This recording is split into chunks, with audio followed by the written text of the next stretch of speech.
Hi guys. So today I'm going to read a few more chapters from Wonder.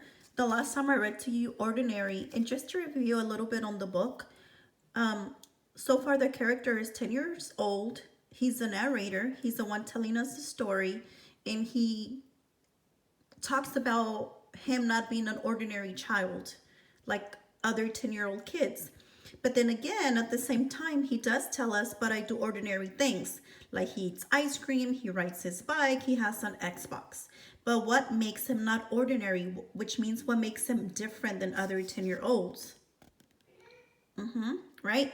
So he says he doesn't have a normal face, and he wished that people wouldn't stare at him and notice him everywhere he goes. And he also talks about his sister Via, which kind of protects him from other people when they're making fun of him or staring at him. And he also says that mom and dad, even though he doesn't feel like he's an ordinary child, they look at him as an extraordinary child, which means beyond great and amazing. Okay? And his name is August. Okay. And he says, I won't describe what I look like.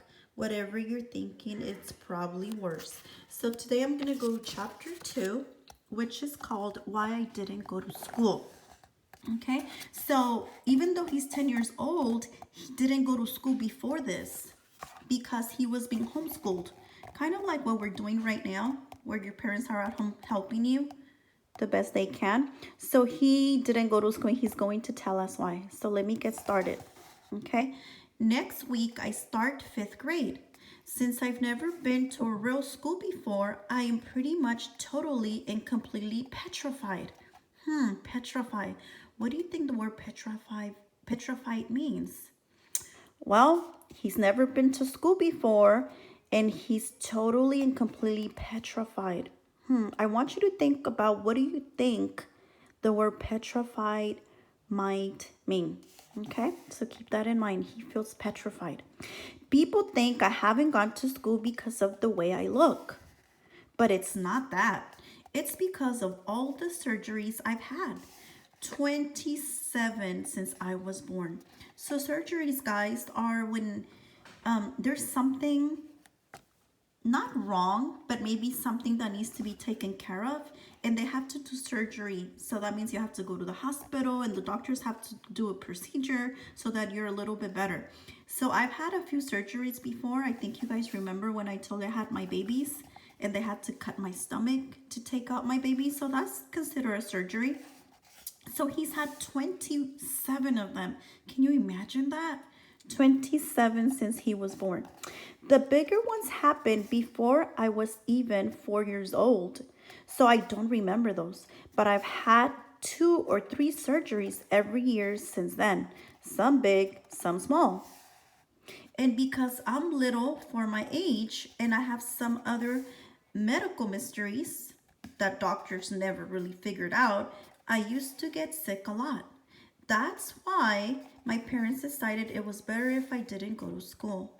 I'm much stronger now though. The last surgery I had was 8 months ago, and I probably won't have to have any more for another couple of years. Okay, so the first paragraph, he's telling us about his surgeries. So he's had a lot of them, 20 what did it say? 27 since he was born. He said he's had some bigger ones, some small ones, and some he doesn't even remember because he was only 4 years old. Okay, so now he's had a surgery about 8 months ago, and he probably won't have any for another couple years. So maybe it's time for him to go to school. Mom homeschools me. That means mom teaches him at home. She used to be a children's book illustrator. Remember, guys, illustrator is the person that draws the pictures, the illustrations in the book. She draws really great fairies and mermaids. Her boy stuff isn't so hot though. She once tried to draw a Darth Vader, but it ended up looking like some weird mushroom-shaped robot. I haven't seen her draw anything in a long time. I think she's too busy taking care of me and Via. I can say I always wanted to go to school because that wouldn't be exactly true. What I wanted was to go to school, but only if I could be like every other kid going to school, have lots of friends and hang out after school and stuff like that. I have a few really good friends now. Christopher is my best friend, followed by Zachary and Alex. We've known each other since we were babies, and since they've always known me the way I am, they're used to me. When we were little, we used to have play dates all the time, just like sometimes you guys have play dates with your friends. But then Christopher moved to Bridgeport in Connecticut. That's more than an hour away from where I live in North River Heights, which is at the top tip of Manhattan. So boys and girls, Manhattan is in New York. So Connecticut and New York are in the East Coast. I don't know if you remember when I showed you on the map how to go from like California to New York is literally flying across the whole country. So they live, Connecticut and Manhattan, New York are really far away from us right now. They're in the East Coast and we live in the West Coast.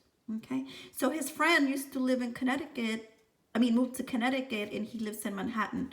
So they don't live close to each other anymore.